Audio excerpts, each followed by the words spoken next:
Boa noite a todos. É com grande prazer que o Núcleo de Saúde e Espiritualidade, ligado ao Departamento de Neurologia e Neurocirurgia da Unifesp, tem o prazer de apresentar o Dr. Acari Souza Bulli Oliveira, que é formado pela Universidade Federal de São Paulo, Unifesp, Escola Paulista de Medicina, onde ele fez o doutorado, o mestrado, o doutorado e o pós-doutorado, ele fez na Universidade de Colômbia, nos Estados Unidos. O professor Acari é um professor afiliado da disciplina de neurologia e é o diretor do setor de investigação em doenças neuromusculares. Ele é membro fundador da Associação Brasileira de Esclerose Lateral Amiotrófica, a BRELA, né? E eu acho que o senhor ainda continua como atual presidente, né, doutora Acari? Não, Sandra, só faço parte do conselho. Tá bom. E tem mais alguma coisa? Eu esqueci que eu não atualizei o seu currículo. Não, está ótimo, excelente. Então, é com muito prazer, então, que deixo com vocês o doutor Acari, que eu acredito que não precisa de mais apresentação. Muito obrigada. Pessoal, boa noite. É uma grande honra estar aqui com vocês hoje para falar de um assunto que muito me interessa e me emociona. Da madeira à vida, da vida à floresta. Uma saudação em Camaiorá, Ire Uauaque, que é a resposta de agradecimento a essa condição que nós falamos, um bom dia para as pessoas. Um agradecimento a essa cidade de São Paulo, à Escola Paulista de Medicina e a todos os santos do Brasil, todos os santos que carregam os seus símbolos. Quando nós falamos em símbolo, estamos falando das cascas de ovos de avestruz, aquele símbolo mais antigo que nós conhecemos, os sapiens conhecem, gravados há mais ou menos 60 mil anos. Símbolos também aparecem na espiritualidade, nas suas diferentes religiões. E quando nós falamos em símbolo, símbolo é um sinal de reconhecimento. Quando dois amigos se separavam, para selar a amizade, eles partiam uma moeda, uma plaquinha, ficando cada um com uma parte. E quando morriam, as partes ficavam com os familiares. Se um dia as duas partes fossem unidas, estava confirmada a amizade, a união física.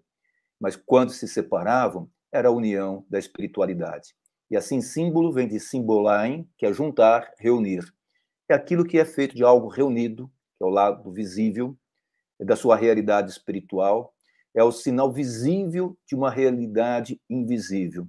É o lado externo que revela o interno, que representa o ocultamento e a revelação. Através do símbolo, nós temos uma análise muito maior do nosso horizonte, da nossa vida, do nosso ambiente, percebida nossa vida sob uma forma física, mas também interpretada de uma forma social e espiritual. Isto vem de muito e muito tempo. Pode ter certeza disto. Quando nós falamos da origem do homem, a família nossa veio lá dos primatas, há 6 milhões de anos. Houve uma separação entre os humanos e os chimpanzés, e assim veio. Há mais ou menos 200 mil anos, os Homo sapiens. Nós temos as nossas pegadas, as pegadas que saem da África e elas vão para todo este mundo que nós conhecemos. E uma grande descoberta dos sapiens, uma descoberta muito importante, nós somos mortais. E uma outra grande descoberta, a vida após a morte, essa é uma pergunta. E quando nós observamos aquilo que foi deixado por nossos antepassados, não há dúvida, a vida após a morte. Desde o Paleolítico Médio, há 100 mil anos, o Paleolítico Superior, muito bem representado lá nas cavernas do Cro-Magnon, na França, há 25 mil anos, sempre há uma representatividade que ocorre esta condição de algo superior, de algo para frente, algo para sempre. Nós tivemos uma evolução do nosso lobo temporal, do lobo inferior, e essa evolução trouxe para nós essa capacidade e a complexidade simbológica de nós interpretarmos o nosso mundo. E nós deixamos as representações nossas sob a forma de pinturas, sob a forma outra, chamada também dos símbolos existentes. E o nosso mundo espiritual passa a ser concebido e representado de uma forma muito mais complexa, com rituais complexos, com o aparecimento dos profetas, dos sacerdotes, o nascimento dos deuses, deuses estes relacionados a elementos da natureza. Nós temos nosso Deus criador, o nosso Deus interno.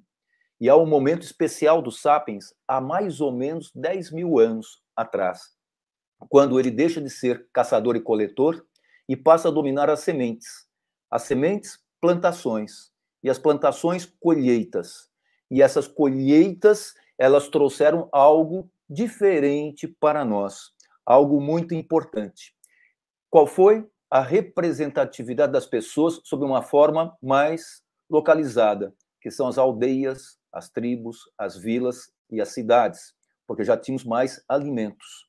Deste alimento, as panelas com o fogo, a família, a mulher.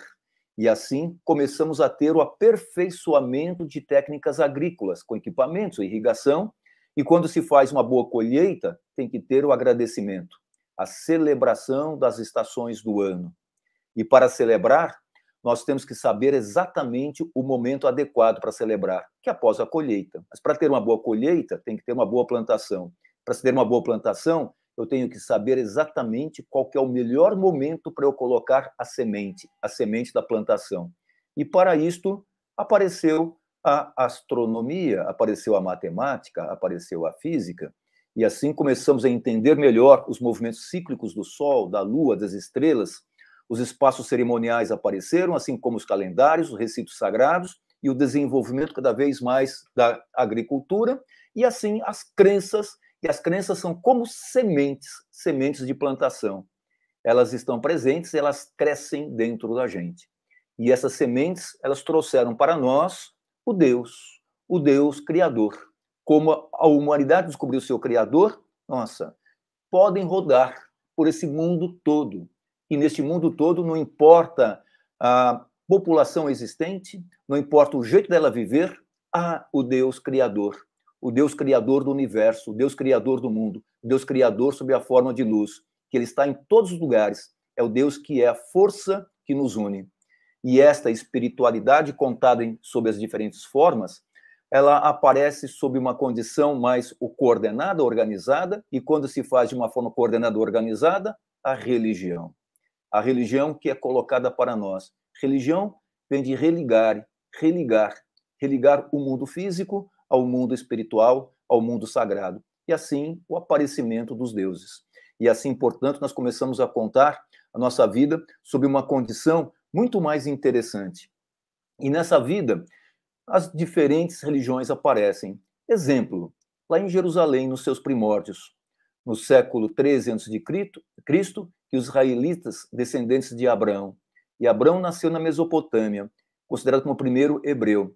E assim vem a religião ligada a essa condição dos israelitas, lá em Canaã, Israel, Judá. Mais tarde, Jesus. Jesus que deu para nós a parte do cristianismo, muito bem representada sob a forma de escritura sagrada da Bíblia. Mas quem que é o autor? O autor é Deus. E cada livro é escrito por alguém identificável, sempre sob inspiração divina. Foram selecionados os textos, e esses textos vêm até hoje para nós. Inicialmente o Velho Testamento, o Antigo Testamento, depois a Bíblia, como nós conhecemos. E ali pertinho de Jerusalém, no Oriente Médio, a Arábia Saudita. E na Arábia Saudita, uma religião aparece ligada a Maomé. É interessante que tem uma certa identificação entre o cristianismo e o que nós consideramos hoje como o islamismo também. Representada essa crença de uma forma escrita no Alcorão. Este é o mais antigo exemplar do mundo. E assim, essas religiões, elas prosperam nos seus mundos, e num certo momento, há aqueles que começam a questionar sobre a forma como que é colocada. E os questionadores, conhecidos como reformadores ou protestantes, o protestantismo aparece em cada local de uma forma contada na sua religião. E assim, nós temos os calvinistas, os anglicanos, os luteranos, e cada um contando a sua forma, mas a essência é a mesma, é do Deus Criador.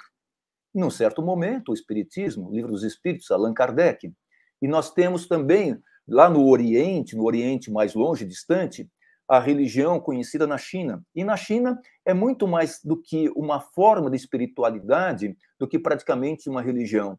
E lá nós temos o confucionismo, nós temos o taoísmo, e um pouquinho mais próximo ali da China, a Índia, os deuses hindus. E essas religiões, elas povoam o nosso mundo, com formas diferentes de nós contarmos as histórias dos protagonistas, mas a essência, ela é a mesma, é do Deus Criador. E nós? E aqui nós no Brasil? Nós temos uma conectividade intensa com Portugal. Naquela época, Portugal conquistou o mundo através das suas caravelas e das naus. Os portugueses saem dos seus portos, dentre eles o de Lisboa, e numa dessas viagens eles chegam aqui no Brasil. Brasil vem de burra, do sânscrito brilhante, como se fosse a criação do mundo, sob a forma do sol resplandecente, glorioso. E essa viagem de descobrimento chega aqui e vê quem já se encontrava aqui no Brasil, os povos indígenas do Brasil. Nessas caravelas, nessas naus, havia os religiosos, dentre eles os jesuítas. E os jesuítas, eles colocam as suas crenças para os nossos indígenas quando contactados. Mas no Brasil também, nós tivemos uma outra característica muito marcante, muito interessante. Qual característica? Aquela religião de matriz africana, daquelas pessoas que foram trazidas à força lá da África para o Brasil, e eles trouxeram, esses indivíduos, as suas crenças poderosas também. E essas religiões de matriz africana, elas começam a fazer um amálgama aqui no Brasil, ou seja, uma certa mistura também com o catolicismo, com aquilo que foi encontrado em relação à parte indígena, e a Casa dos Negros começa a imperar em vários locais, com as suas formas diferentes de contar a sua história religiosa, dentre elas a Umbanda. E no Brasil nós tivemos um outro momento, 1808, foi um ganho naquele período onde Napoleão Bonaparte estava dominando a Europa e ele resolveu invadir Portugal. Mas a família imperial, a família real portuguesa, para mim, deu um belo golpe. Não deu e não sofreu nenhum tiro. Essa família colocou-se em navios e em naus e caravelas também. Essa família colocou essa riqueza e partiu para o Brasil. E trouxe para o Brasil também o que nós conhecemos, os protestantes, o protestantismo, através da imigração. E mais tarde, os italianos, os alemães, os protestantismos também imperaram aqui no Brasil. E mais tarde, o shintoísmo e o budismo, através da imigração japonesa aqui no Brasil. Portanto, quando nós falamos em religião no Brasil, nós temos várias religiões, mas, ao mesmo tempo, nós poderíamos dizer que nós temos uma religião, um sincretismo. Exemplo, dia 31 de dezembro. Eu sou católico, mas não tem jeito. 31 de dezembro, 1º de janeiro, eu pretendo ir a uma praia e nessa praia pular 7 ondas, sair de costas, depois de jogar uma rosa para Iemanjá e fazer um agradecimento a tudo aquilo que eu recebi naquele ano que se passou. Portanto, nós temos as nossas raízes indígenas que já se encontravam aqui, o misticismo afro-brasileiro, o barroco católico de Minas Gerais, a alfabetização bíblica e também aqueles que vieram sob uma forma do protestantismo. E assim, eu digo, aqui no Brasil, o Brasil é a terra de todos os santos. E crer em Deus é uma escolha entre viver na aridez da descrença ou na esperança da fé.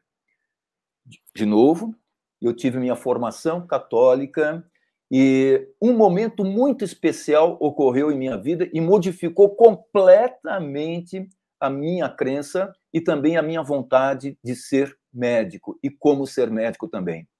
Era o meu R1 aqui na Escola Paulista de Medicina, era junho de 1982, e eu tive uma oportunidade rara de trabalhar lá no território indígena, onde é conhecido Parque Nacional do Xingu. Os indígenas não gostam de serem definidos como moradores de um parque. O parque é um local para se divertir, e ali não, ali é um território sagrado. De avião, nós vemos a floresta, rios caudalosos existentes. Aqui estou eu, nesta fotografia de 1982, com uma camiseta lá da Atlética nossa, de voleibol, que eu levei nessa oportunidade, porque era pouco material que eu podia levar, eram só 12 quilos que poderia levar, e lá eu cheguei. Cheguei aonde? Num local onde foi desbravado por 3 pessoas lindas, maravilhosas, Orlando, Leonardo e Cláudio Vilas Boas, desbravadores. E é interessante que, para eu chegar nessa região e para trabalhar, eu fui a convite desse moço, Douglas, aqui à esquerda de vocês. Douglas está ao lado do professor Roberto Baruzzi e no centro, Orlando Vilas Boas. Qual que foi a recomendação? Você vai lá para ser médico, mas não para transformar a crença dos indígenas. Eles têm as crenças deles e aprenda com eles. Eu não tinha entendido esta conotação tão forte, aprenda com eles, porque, na verdade, eu imaginava que eu fosse ensiná-los, que eu fosse catequizá-los. E as aldeias indígenas, elas estão sempre ligadas à água, ou seja, aos rios. E assim nós temos a terra indígena, os Xingus, são as aldeias, e são várias aldeias diferentes, são várias tribos. Eram 14 tribos distintas, ou seja, são 14 povos diferentes, línguas distintas, costumes distintos, embora as raízes elas sejam as mesmas. E já de avião, eu vi que tinha uma estrada larga e várias estradas pequenininhas, saindo como se fosse uma roda de carroça do centro onde que havia as casas maiores. Achei muito interessante essa disposição. Cada povo com a sua língua, cada povo com seu valor, com seus costumes, com seus adornos, cada povo sob uma forma muito interessante de se fazer uma troca de bens sob uma forma harmônica, sempre ligada à água que existia, portanto, o local da aldeia. Aqui, nos Camaiurás, Ipavu. I é água, Pavu é grande, ou seja, água grande, ou seja, uma lagoa grande. Eu fiquei muito impressionado com a forma feliz desses indígenas, especialmente as crianças e os adolescentes. Brincadeiras, corridas, nadar, mergulhar, e no final do dia, uma conotação muito interessante de agradecer o dia que eles faziam, e esse agradecimento sob uma forma de pitar, o pitum, e nesse pitum havia alguma coisa que eles punham lá, ou seja, para uma representatividade espiritual também, depois de uma pesca, e dessa pesca era esse peixe que nós utilizávamos para fazermos a alimentação no final do dia. Era uma alimentação mais leve no café da manhã e uma mais acentuada no final do dia. Não era muito. Tudo muito bem organizado. Tudo muito bem organizado e dirigido por aquele que se chama o chefe, que é o cacique. Cacique vem do Arawak, do Haiti, cacique, que é o chefe político. Ou seja, toda tribo tem o seu chefe político. E aqui nesse local, chefe político, Aritana. Aritana e o Alapiti, que era uma outra aldeia. Nascido em 1950, espetacular, maravilhoso, poliglota, entendedor das diferenças, entre os próprios indígenas existentes. Não à toa, ele presidiu o Instituto Étnico Ambiental do Xingu, ele foi famoso no Brasil, e assim como no exterior, ele aprendia facilmente línguas diferentes. Cada povo com a sua pintura. Pinturas lindas, maravilhosas, espetaculares, com adornos maravilhosos também. Maternidade prematura, 16, 17 anos. Amamentação por bastante tempo, 1 ano e meio, 2 anos também. Mãe brincando com o filho, e muito importante, a pessoa mais importante aqui não é o cacique, é a mulher mais velha. E como que se mede a idade, como se caracteriza a idade? Através das rugas nas costas. Quanto mais rugas, mais antiga, maior o respeito. As moças, sempre muito bem pintadas, utilizando seus adornos também. Preparação para o momento espiritual especial. Essa preparação acontece e começava mais ou menos em fevereiro, quando a água ainda era grande, chove bastante, fevereiro, março, depois a água começa a diminuir, abril, maio, junho, vem a colheita, e está sendo feita uma preparação espiritual, e no começo eu não entendia nada disso, porque todo dia à tarde, eu passei meses lá, todo dia à tarde, em dupla, masculina e feminina, dupla masculina e feminina, tinha a dança da taquara, mais ou menos ao redor das 16, que ia até as 18 horas. Uma dupla chamava a outra, e através de muita música, de muita dança e de pintura também, que vocês estão vendo aqui na frente, é a flauta uruá, e eles tiram um som maravilhoso. Ou seja, lá no Xingu, nós temos uma manifestação artística com elementos e posições sociais, e elementos que simbolizam a criação do mundo, o símbolo do mundo. A primeira comunicação é feita através do som da música, depois dos pássaros, depois é a forma do índio se comunicar, que é a língua, que é a palavra, através da palavra. Portanto, isso diferencia o que é humano e não humano. O diferencia de uma tribo para outra tribo também. E através da música, há uma transposição de barreiras étnicas e linguísticas. Eles se entendem. É independente, portanto, do tipo do canto e quem é o cantor. E desta forma, através da música, não existe aqui a Torre de Babel. Ou seja, a Torre de Babel está ao contrário. Nesse mundo xinguano, nós temos, portanto, que um grupo faz parte do outro grupo e esses grupos fazem parte do inteiro. E eu aprendi com eles também como que aconteceu a criação do mundo, como que é o conceito de vida, qual é o conceito de morte, e para mim foi muito importante como é que se trata este povo. Num certo momento, um indígena contou-me de uma forma muito linda como começa o mundo. Esse mundo começa com Deus, criador deles. E ali era Mavutzinim, o nome dado para esse Deus criador. Ele criou a luz, como se fosse um disco. E cada pedacinho do disco criou alguma coisa. Um pedacinho criou a terra, outro pedacinho criou o pedregulho, outro pedacinho criou a relva, outro pedacinho criou a vegetação menor, o outro criou a grande árvore. E desta grande árvore é que veio um pedacinho de luz dela para criar o índio. E esse pedacinho de luz vai para o meio do peito daquele índio. E aquele índio é feito, portanto, de luz e não luz. Um pedacinho pequenininho é a luz e o maior é a não luz. E aquela luz agora, ou seja, que está no meio do peito, que é o dom, vai ser treinada. E esse treinamento permitirá que ela se transforme em talento. Aquele índio ganhou, portanto, este talento, que veio da natureza, que veio da árvore. Só que agora ele tem que pagar, portanto, este prêmio. Ele tem que pagar esse presente. Como é que ele paga? Preenchendo a não-luz dos outros ou do meio ambiente, através do seu talento. E assim, ele poderá ir sem dívida. Para onde? Para a aldeia boa. Eu fui aprendendo, portanto, que tudo é colocado sob uma forma de ciclo. E tudo é formado sob uma forma que você depende da natureza. E a sua vida depende da árvore. O mundo, portanto, ele é feito de música, ele é feito de sonoridade, ele é feito, portanto, de encanto e de relação com o meio ambiente e com os outros animais. E tudo foi feito, portanto, da própria natureza. E assim tem que ter um respeito enorme à natureza. E aí eu tive a oportunidade de vivenciar um quarupi. Quarupi vem da madeira, significa madeira. E quarupi é o símbolo da árvore. E como o homem, o índio, foi feito da árvore, ele vai seguir também o ciclo da árvore. Como nós fomos feitos e para onde que a gente vai. E dentro desta forma, por exemplo, olhem só as palavras. Lá, Quat é o sol, e Aê é a lua. E há sempre uma continuidade entre sol e lua, e dia e noite. E quando alguém importante, falece, não só existe o enterro físico, mas também tem que ter o enterro espiritual, que é a viagem espiritual. E para se fazer a viagem espiritual, há necessidade de outros diferentes indígenas chegarem no espaço comum daquele que se foi. E assim há interação entre tribos diferentes. É como se fossem palmeirenses, corintianos, são paulinos, santistas e portugueses no mesmo espaço. Interessante, organizado este espaço.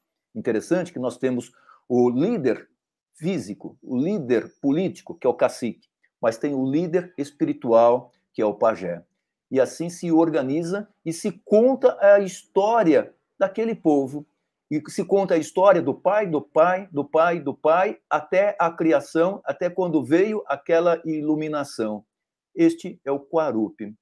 Em língua Iualapiti, o Quarupi recebe outro nome, é Kitsati, mas acabou ficando mais famosa a condição desta cerimônia espiritual chamada de Quarupi.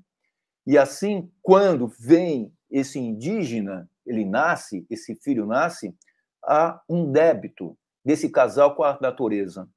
Aquele casal mora numa casa, há um débito da natureza. Aquela casa tem outras pessoas, outras famílias. que tem um débito com a natureza. E há outras casas, que é a aldeia, débito. A outra aldeia, que é a tribo, débito. A outra tribo diferente, débito. Outra tribo diferente, débito. Como que se paga? Com a viagem. Com a viagem para a aldeia boa. Então, daí esse ritual que ele é feito, não só no local, sob uma forma das pessoas que lá viviam, mas também nesse mesmo local por pessoas que lá não viviam, que se permite que essas pessoas adentrem nesse espaço que não pertencia a elas, mas que agora começa a pertencer, sob uma forma de partilha. E nessa forma de partilha, para entregar o espírito desse morto para a aldeia boa. E assim substitui-se a morte pela vida, através do Quarupi, através da figura da madeira de um novo ciclo. Ou seja, a vida continua. E a família, desta forma, ela paga o débito à comunidade, recebendo alguém da natureza vivo, entregando-lhe morto, mas permitindo-lhe que ele faça a viagem para a aldeia boa. Este ritual, ele é preparado por meses. Fevereiro, março, abril, maio, junho, e geralmente ele acontece em julho ou agosto, no comecinho. Esse ritual, portanto, ele é longo, ele é feito através daqueles casais, da pintura, da música, da dança, e um ritual que se repete todos os dias, das 16 às 18 horas. Até que chega final de julho e agosto. Tem que se fazer a cerimônia da viagem do espírito. E neste momento, eles adentram-se na floresta, pedem licença para o deus da floresta, para o deus da árvore, é feito um corte de uma árvore, ou de várias outras árvores também, elas são carregadas e colocadas no centro da aldeia, e assim, independente daqueles que morreram, esses troncos são colocados de uma forma enfileirada, sempre solicitando-se um agradecimento e sempre solicitando permissão para que as cerimônias aconteçam. Depois eles fazem uma retirada da casca, eles desenham onde que eles retiraram, sempre com agradecimento, contando a história, e de acordo com a importância daquela pessoa naquela aldeia, é colocada uma mecha de algodão bem forte, uma mecha de algodão bem grossa. Quanto mais grossa, mais importante a pessoa. E os desenhos feitos representam sexo masculino ou feminino, e também a representatividade da importância daquela pessoa. E aqui nós temos 5 troncos colocados de uma forma enfileirada, representando aqueles que faleceram, e colocando-se nos troncos também certos utensílios ou certas formas de representação para essas pessoas, por exemplo, os colares, por exemplo, aquilo que essas pessoas utilizavam na cintura também, que são os seus cintos que aparecem. E aí vem os contadores de história desta aldeia, de outras aldeias também. E eles contam a história dessa pessoa, dos antepassados dessa pessoa, até que começou a criação daquele mundo. E assim acontece um dia, 2 dias, durante o dia, durante a noite. Geralmente, julho e agosto, ali nessa região, é bastante fria à noite. Durante o dia, 34 graus, à noite, 8, 9, 10 graus, fogueira. E nós fazemos o agradecimento. E assim, depois que se agradece, que a pessoa vai na sua viagem para a aldeia boa, ocorre uma modificação bastante grande no entendimento do que nós chamamos de morte e de continuidade de vida. E tem que ter festa continuada. E a festa é feita pelos novos também, ou seja, pelos adolescentes. O adolescente masculino, ele tem um ritual, que é o ritual da reclusão, da puberdade. Ele é fechado por um certo período de tempo dentro da sua própria casa. Ele só tem contato com seus pais, e os pais contam para eles as suas histórias, as histórias do antepassado. É como se fosse uma faculdade. Eles também se alimentam bastante, eles engordam, e eles também fazem atividade física para eles endurecerem a carne. E nessa atividade, lutas. E assim, esses jovens, quando soltos, eles vão fazer uma representatividade sob uma forma de luta. Uma luta que é chamada de uca-uca. Mas antes de acontecer, todos saem e agradecem ao Deus Criador. Depois, todos, da mesma aldeia, de aldeias diferentes, eles vão para o centro da aldeia. Antes de irem para o centro da aldeia, uma marcha. uma marcha muito linda. Pé esquerdo, pé direito. Sim, não. Encher, desencher. Encher, desencher. Lindo este tipo de envolvimento que eles fazem. Essa cadência linda que eles fazem. Yin, yang, yin, yang. E as crianças também, elas vêm fazer parte dessa atividade, sob uma forma muito organizada, sem briga, sem nada. E vem aqui a luta. E essa luta, ela organiza também aquela necessidade dos sapiens têm de brigar. Lá não se briga, lá se luta. E Uka, ela nada mais é que onomatopeia, que é do rugido da onça. Ou seja, a onça é Uka, Uka. Daí que vem Uka, Uka. E a luta é intensa, é rápida, é mais ou menos 30 a 60 segundos. Aqui o índio ele tem que jogar o outro de costas no chão, ele ganha, ou ele colocar a sua mão sob a forma de garra na região posterior da coxa do adversário. Ou seja, como se a onça ela dominasse a sua caça. Se conseguir colocar a mão na região posterior da coxa do adversário, ocorre a vitória. O interessante é que não tem VAR, não tem árbitro, mas não tem briga. Como é que se discute, como é que se decide quem é que ganhou? Aquele que se vê tocado, ele diz que o outro ganhou. Por quê? Porque os deuses estão vendo e os deuses não podem ser enganados. Esta é a ética deles. A luta é intensa e no final sai o vencedor desta condição. E depois que os mais fortes lutam, que sai o vencedor geral, esse vencedor geral ganha um cinto especial, mas eles dizem que aquele cinto não é o verdadeiro, porque o verdadeiro se encontra na aldeia boa com os deuses que estão vendo aquela luta. Depois que termina a luta dos vencedores, começa uma quantidade enorme de luta entre todos os presentes. De novo, sob uma forma organizada e também de criança. A luta, mas não há briga. E aí também tem o ritual feminino. As mulheres jovens também elas são reclusas, ficam reclusas dentro das suas casas por um período até longo. E lá elas aprendem os afazeres, os artesanatos. E aprendem também como se representarem como mulheres e como mãe. Isso é muito importante. E após a primeira menstruação, portanto, é que começa esse ritual. Ele pode ser mais curto ou mais longo também.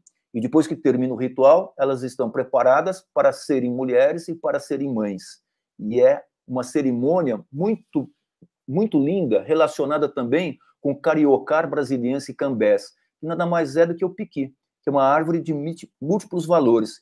Dentre elas tem uma semente, essa semente ela lembra o órgão sexual masculino, e assim é oferecida essa semente para os chefes de outras aldeias.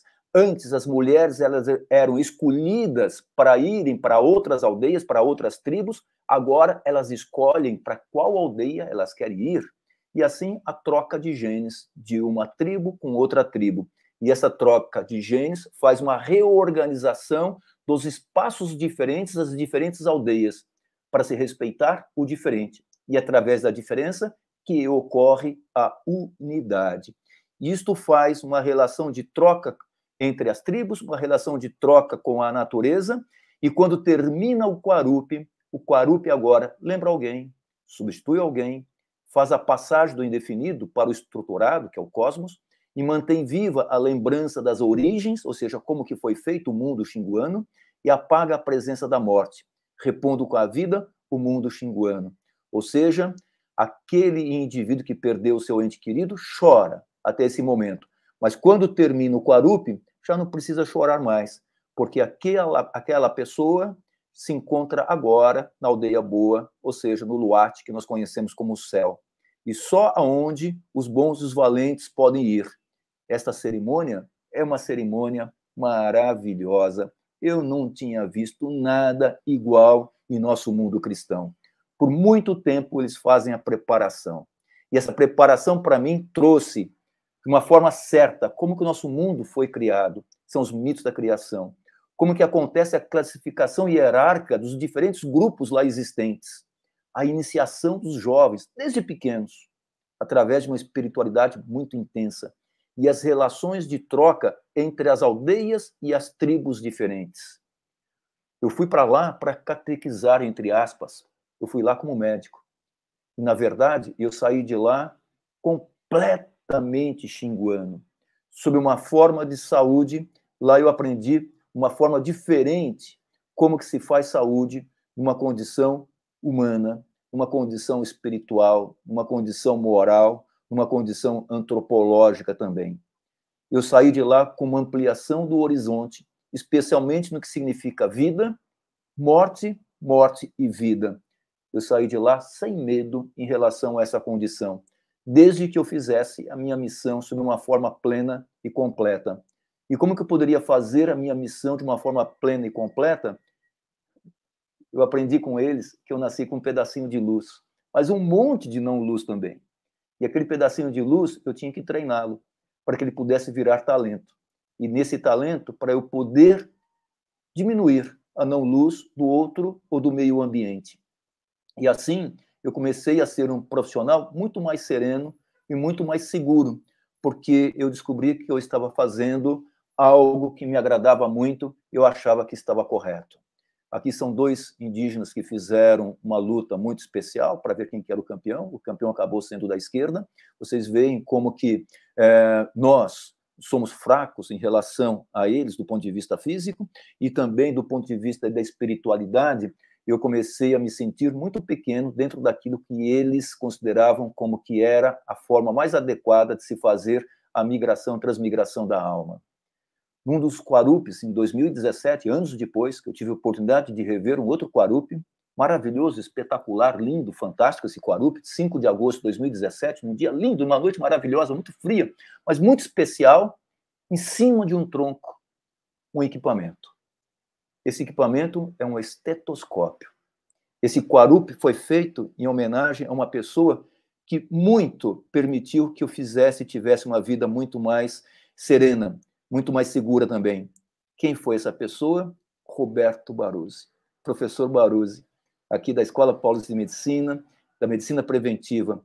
Ele foi o grande idealizador desse projeto chamado Projeto Xingu, da Escola Paulista de Medicina, lá nesse território indígena, desbravado pelos Vilas Boas, que hoje esse projeto está sendo coordenado pelo Douglas Rodrigues, aquele que me convidou para que eu fizesse parte desse mundo xinguano muito lindo, muito especial. O professor Baruzzi, ele morre fisicamente, mas ele está vivo na nossa memória e especialmente nesse momento muito lindo para mim que aconteceu nessa oportunidade. Uma cerimônia feita em especial para ele e com um agradecimento dos indígenas ao grande Baruzzi. Professor Baruzzi, muito obrigado. Eu tive a grande oportunidade, portanto, de descobrir, num certo momento, que no Brasil todo mundo é índio, exceto quem não é. Viveiros de Castro. E a esse povo indígena que me permitiu ampliar a minha condição da espiritualidade nesse Brasil tão lindo, Brasil de Todos os Santos, de onde nós viemos na Madeira e para a Madeira nós vamos retornar, sob uma forma de viagem muito linda para todo sempre. Eu estou muito mais seguro nesses dias, e a este povo, meu muito obrigado, a este povo brasileiro, com esse amálgama brasileiro, meu muito obrigado, e vocês que estão aqui hoje, presentes nesse momento muito especial para mim, nós estamos numa live, a live é como se fosse uma viagem também, uma palavra indígena, Camaiurá e Catu. Muito obrigado a vocês por esse dia tão especial, 24 de maio de 2023. Boa noite a todos.